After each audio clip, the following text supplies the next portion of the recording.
Kau dah beli tiket balik kampung ke? Dah, sebenarnya gue nak. Baik, kita dapat balik saya dalam di Bangli. Siapa kau tak dapat balik? Itu apa yang kau beli balik kampung? Apa yang dulu sama bapak aku?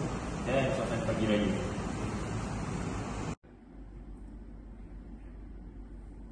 Assalamualaikum warahmatullahi. Assalamualaikum warahmatullahi.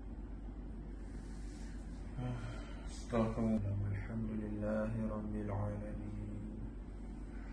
Amin. Amin.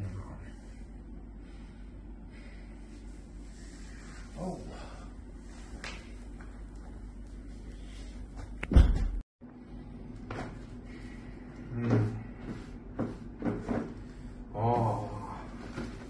Raya tahun ni dapat juga aku pakai baju baru.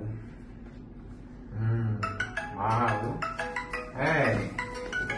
Apa pula kau malam-malam ni? Mana ni? Hello? Apa salam? Kenapa? Pinjam duit? Tak, betul? Oh, balik raya,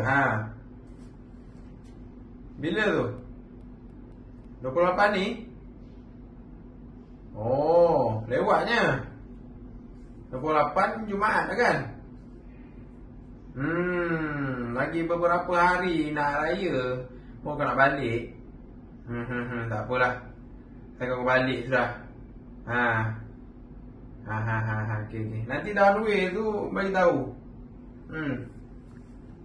Okay. Aku salam.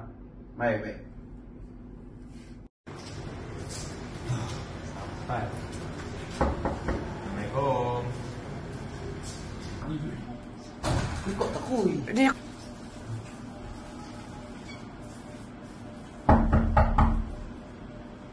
apa pula datang malam-malam ni?